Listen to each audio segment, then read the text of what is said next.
يا دي الخيبة. من كتابي آدم وحنان. فكرتيني والله بجد إنك ليا حبيبة. حاجة عجيبة، حاجة غريبة. إزاي أنسى؟ دي برضو تتنسي؟ ده حتى عيبة. يا دي العيبة.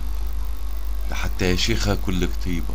ده انت لكل جروحي طبيبة. ده انا لو جد ما كنتش فاكر تبقى مصيبة.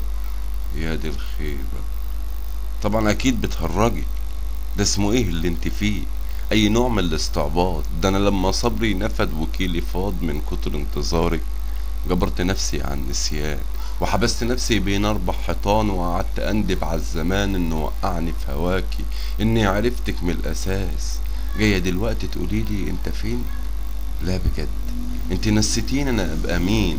هو اللي بيروح من غير كلام من غير سبب يبعد يغيب، برضو يقولوا عنه برضك حبيب.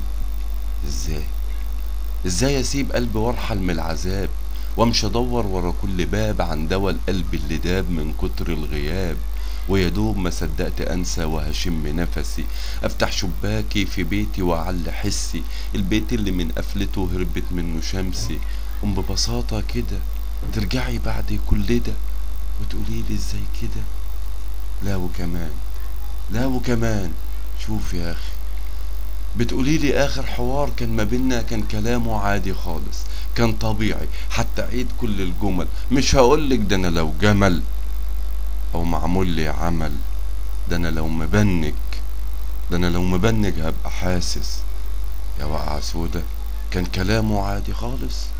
انت اكيد بتلعبي بقلبي وبهوايا. انا حبيبتي يا حبيبتي هي اللي دايما تكون معايا، واحدة دايما تحس بيا، تطمن عليا واشوفه بعينيا. واستني، استني ما ترديش، ردك عارفه طبعا، عمري ما بعذر، ابدا، ابدا. لا وكمان، قولي مريض بتاع حوارات. مش ده كلامك كل مرة بعد البعاد، انك تلومي وانا عليا السكات؟ وزمان كنت برضه عشان بحبك، بس دلوقتي حب مات. هو انت مش عارفة ان الاهات بتموت في الواحد حاجات؟ وانا لو جماد برضه هحس ان قلبي زي مات. فياريتنا نردم على اللي فات والذكريات، ونمشي كل واحد مننا في طريق، نفترق كده من سكات.